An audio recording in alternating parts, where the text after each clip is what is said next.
Hello, ladies and gentlemen. Three badass women I have enjoyed in fiction, but one little thing first. Looking over my videos, just to look them over and see if there's something I can do to improve things, I noticed I say a lot during the newbie book tag. Literally, the first word out of my mouth is Instead of Monty Atkins books, I should call it Monty Atkins. So I can't promise to get rid of it completely, but I'm going to do my best to endeavor not to go, Let's see. Starting. Mia Corvier, Nevernight. This is a great trilogy of books by Jay Kristoff. We have Nevernight, we have God's Grave, and Dark Dawn. I think the three coolest covers I could get my hands on. So this was my first foray, I'd say my first complete foray into the world of fantasy assassins. I tried a Brent Weeks assassin book, and it was okay, but it didn't quite hit me. There was something about it that was like a false sort of mysteriousness, because here's this assassin. Nobody knows who he is, but everybody knows who he is. A little too Batman-like, I think. This is a bit more secretive, I guess. What happens here with this little lady is, as a child, she witnesses the execution of her father in a public setting. He is a general, was a general, executed by the city's ruler. Her mother, rather, is there to watch this spectacle also. Later on, after that happens, in order to try to preserve her life and save her, her mother gives up her station in the city and becomes a slave for the city's ruler. However, they were just going to go ahead and kill Mia anyway, but she does escape. She gets to, in the city she escapes into, she meets this former retired assassin, and he starts to train her harshly. He is not kind. He loves her to death, actually, but he is not kind. So, for example, she's in a room. There's a key to get out. There are dogs asleep in the room, and the floor is covered in leaves, so she has to stealthily get this key to get out, that kind of thing. That was her training to get through. She has a darkness in her, a literal darkness. She gets power over shadow. She can jump from shadow to shadow. She can bring shadows out and get stabby with them. She has a little feline shadow companion who eats her fears. There's quite a bit more to it than that, which I will not spoil for you. There's a reason she has these powers. There are others like her, which she will run into and have questions for. The first book is an assassin school. So what happens here? Well, look. There's a map of the city if you want to look at it. Mark Lawrence hates this. He hates this. Mark Lawrence hates maps. So where Harry Potter is a school of wizards, this is a school of assassins, though there is magic about. I would say so. This is Harry Potter with assassins, and it's a bit more sexual and a lot more violent. Everyone has a bit of a it's this funny fake politeness, as you please, sir, and then they get stabby with each other, that kind of thing. I did just now. So this one goes into gladiatorship. So she is tracking. She's trying to find people to get clues to where to go to get her revenge. She's also looking for a long-lost brother and a younger brother. And so she goes into a gladiator school here and learns how to fight even better than she already did. If there's one thing they keep saying about her, even when she's not using her power, she is wicked fast. And then finally, all this kind of training is done. So this is her at her most badass, going off on a quest to get her bloody revenge and get to the bottom of things. She finds out things about her mother and father that she does not want to find out. And there's one thing about the three characters I'm going to say here. The books themselves will punch you in the face. the characters themselves will punch you in the face, and it's in that second book, Godgrave. There, she's sitting there with another gladiator. They're talking things over, and he says something about her mother, which turns out to be true, but she did not like, and without thinking, launches herself at him. She's not one to completely go flying off the handle, but she does have to keep control of herself. She's just one stressful thing after another. She goes after horrid revenge. Great series. This is my first and my favorite in assassin genre stuff. Kind of on a note here. So in the school, in the assassin school, there's this dude with this magical ability to alter people's appearances. It's permanent. So in this case, Mia's, she's not maybe ugly, she's not very pretty, and she's flat-chested. So he does this thing, and she comes out prettier, and she's packing. She doesn't know what to do with them. What do I do with these things?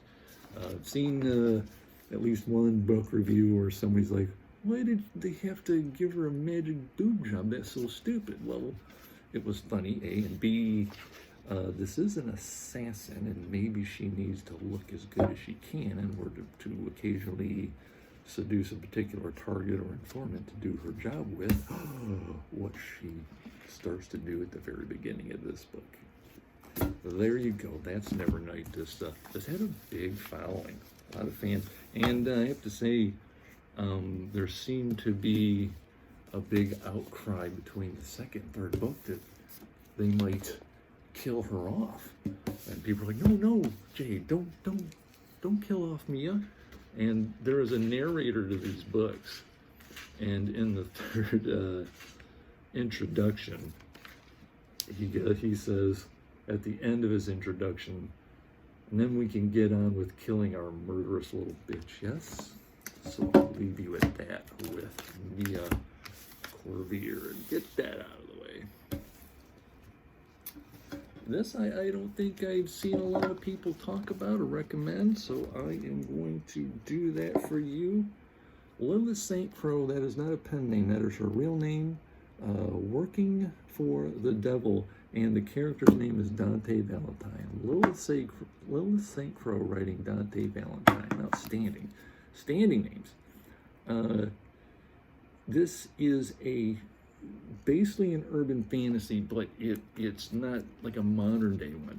This takes place in the far future after the psychic happening opened up magic powers throughout the world. It does not give a date other than that our modern times are in the ancient past. There is technology at work here. There is this stuff you can coat the bottom of a vehicle with and it will fly. So they got air cars and things like that. She walks around not only with a magic sword, but she has a plasma blaster. She has a weapons rig that she carries around her. There's hover subways and things like that. So it's a technology advanced, society with magic and psychic powers. It's really awesome. It's a nice setting. The science fiction stuff is kind of in the background and makes travel getting around a lot easier, and it mainly focuses on the fantasy element. Dante Valentine here, she gets hired to hunt someone down who escaped hell, and he has an artifact that could end the world if it is open an egg, and that's how she gets mixed up with the devil himself, which is not the Judeo-Christian version of the devil, but still an interesting take. There is a demon right-hand man who does the hiring. Lilith St. Crow, there's a bit of repeating she does in here. You're going to find out every couple of pages that demons smell like cinnamon. Cinnamon, over and over, cinnamon, demon, cinnamon, they smell like cinnamon. Hey, did you know what demons smell like cinnamon? They do, they smell like cinnamon, over and over and over.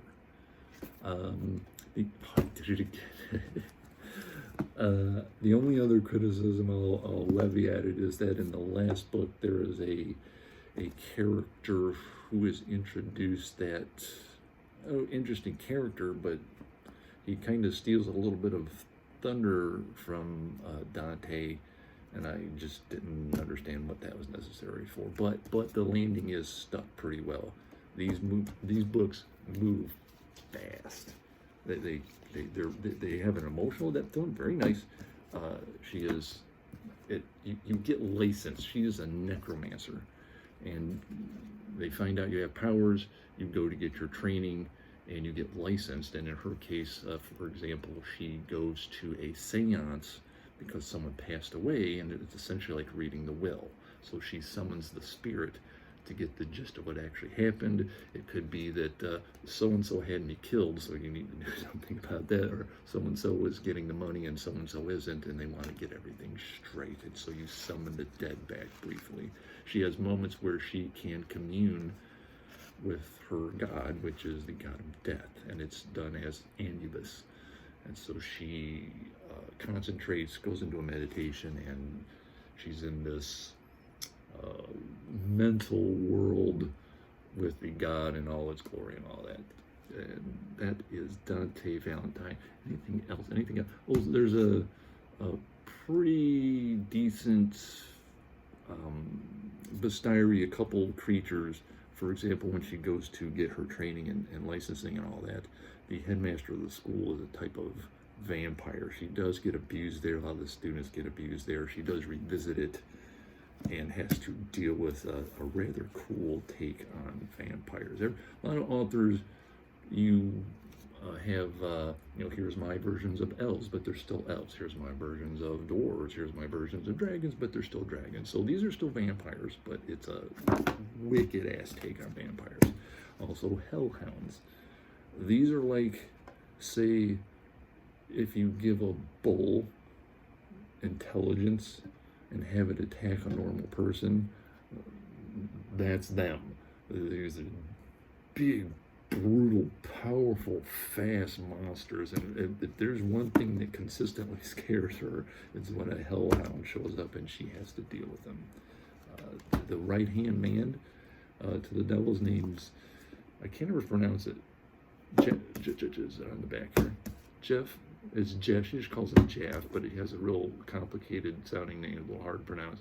But she does, they do fall in love and have an actual good romance. It's not rushed or anything like that. And he defies the devil to be with her. Well, that's nice of him. Cinnamon Snow and Devil Demon guy. Last but not at all least, as far as badassery goes, I mean, I think this one might top the others. So this is by Sam Sykes. It starts with the 7 blades in black, 10 arrows of iron, 3 axes to fall. Kind of big looking books. The second one is a little slower in its first half than the other two, but doesn't slog really, but it finally hits and gets going like it should. But these books move along pretty well. These are a post-apocalyptic magic steampunk genre mix, I guess you could say. Again, I should count them and put $1 in a jar. So there's a goddess at the head of this world who hands out magic powers. The magic powers come with a price. So, for example, there is a Hulk-like guy. He's big, he's strong, he's fast, he's indestructible. But the more often he uses his powers, the less emotion he will feel. And eventually he just will lose himself. He'll lose his, and just become a husk, just an empty husk of a man. And so for if you use your powers, you get closer to an end that you probably don't want. There's a price to be paid. However, Sal the Cacophony was her name. I almost forgot it there. She was like a chosen one. She had a variety of power. She was the most powerful of all of them and didn't seem to have a price to have to pay. The rest of her group, this powerful warrior class, they decide they don't like that anymore, and they trap her and steal her powers from her and just send her off. And she is quite pissed about this. She has this, it's more than a huge chip on her shoulder, but she has to deal with superpowered beings. And she does that by making a pact with a demon, taking the form of a gun, and this gun shoots these, let's say, magic bullets. One of them is like a Moab or a daisy cutter bomb just going off, complete large heat destruction. Another one does the opposite. It will freeze everything in the blast area. So she has a variety of powers, but they're high impact powers. Otherwise, she herself is just human, but badass human.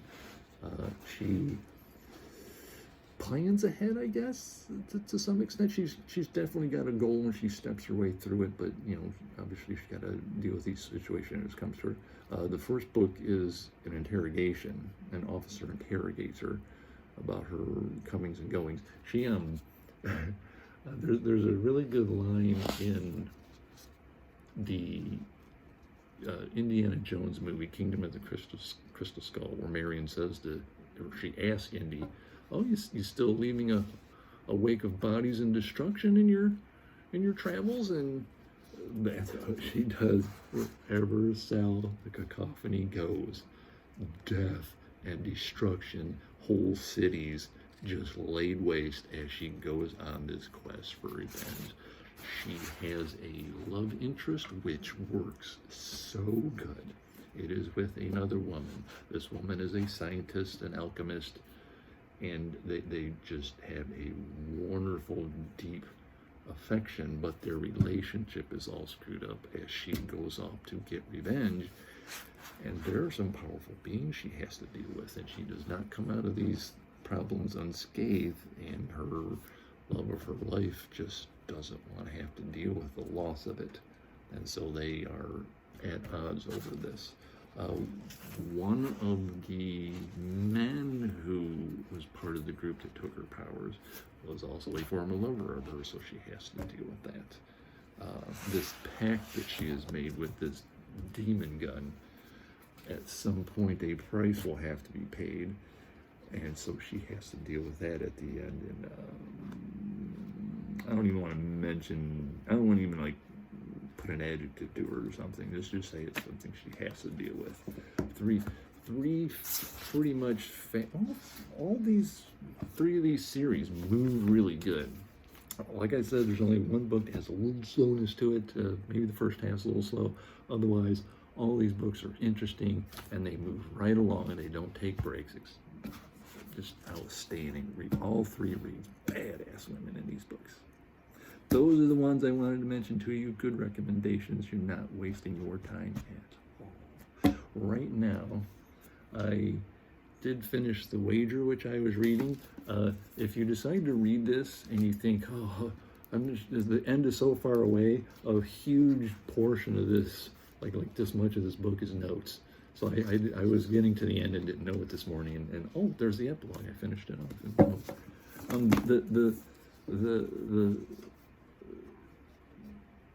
Besides the shipwreck itself and everything that people go through in this, the loss of life and the hardship, oh, there's just this recurring thing in history of the powers of the world, the governments of the world, in conjunction with business, just screwing people over for their own gains. You realize the main characters in this history are just pawns to be discarded. 2,000 people go out, 1,200 people lose their lives just because, well, we need to get power over this other country. Oh, we messed up. Whoops, well, we'll try something else. And then even what they were after wasn't worth the cost, the actual dollar cost. They lost money in this whole adventure. And it's just a sad tale of the manipulation of the powerful over everyone else. And people just try to go about their individual lives and wind up, it's why it's even, I think there's a line here in the book that says this is why empires persist, because people keep putting up with it and letting it happen. So another good David Grant read is my second one. After I was going to read this, I thought that would be a good move right into Moby Dick. See stuff. Still, I'm not really ready. Classics. I bought Frankenstein a little while ago. I think I'm going to do these somehow back to back. I'm not sure which order. Right now, what I am going to read is Annihilation. Yes, I have seen the movie. I don't know if this book covers the entirety of that movie, but there are more books in this series. I don't know if the series divides up everything that happens in the books. I'm going in kind of half blind, even though I've seen the movie. So this is going to be next. Everybody praises this and just loves it, so I'm giving that a go. The Wager took it's only 250 some pages. This felt like it took a while for me. I think there's like 3 videos where I mentioned, hey, I'm reading The Wager, I'm reading The Wager. The problem is I'm also reading One Piece. I'm reading it on my phone, so I'm just using this as a prop, I guess. And this takes up quite a bit of time. I'm on at chapter number 460 something out of 100 after, I believe I'm on 3 months worth of reading it bit by bit each day. And it is pretty easy to get through. It's just there's so much of it. I just want to be caught up with everybody else who sits there and talks about it. There's videos I'd like to watch of YouTubers I support. I can't watch them because it's all spoilers for all the new stuff. So, oh well, maybe another 3 months and I'll be all done. And then this, my reading pace will skyrocket because I read generally, I think, a book a week, so 50 a year. I've still got 20 some books that they're just still sitting here because I'm reading One Piece and it's just taking up all my time. I'm still buying new books. Oh well, I'll get to them. Again. So I think that's all I wanted to do. I have only read, I think it's 1, 2, 3, 4, 5, 6 books this year that aren't One Piece. So it's a little slow. I should have like 12. So about half. Oh. I think I was reading a 7th or an 8th and I didn't finish it. But we'll not bore you with all that business. That's about it. Sunny day today, but I'm gonna stay in today for the most part. I'm gonna get to reading this, and this is gonna determine today if I feel like, oh wait, I like this, I'm gonna go get the other 2. And we'll see what happens then. Thank you very much. Channel stuff. Oh no, channel stuff. I have 100 subscribers. 100. Only took 3 months. So that was fun. Thank you all very much for subscribing and watching my channel. Hope I get a whole bunch more. But if this is it, I can live with that. What else? So I noticed things like I got spoiled on doing shorts. I did it again. I've been getting like hundreds of views per short. And I posted one the other day and it got 12 views. Wow. So I'm like, oh, okay, failed on that one. I took a little shot at Sanderson books, so maybe people saw that title, like, oh, I'm reading that. But I did post one the other day, and it got over 100 overnight, so I was happy about that. I don't want to get obsessed with how many views I get, but still you can't help but it helps to know that people are looking at your stuff and watching your stuff, so it's something to measure it by, I guess. And we'll see what happens in the future. Thank you very much. Have a great Easter. Oh, I got an Easter basket for my 9-year-old nephew. This is probably going to be for me and his whole family. A whole bunch of chocolates. These Jurassic Park collectible eggs. What do we got? 2 of these awesome Indy racing cars. Oh, those are nice. And got some shark stuff, sea monsters, things like that. There's not enough room for grass. I didn't get grass. I'm going to wrap the sucker up and take it over there this Sunday and have a little Easter egg hunt, I guess. Have a good Easter. Have a good weekend. Thank you very much.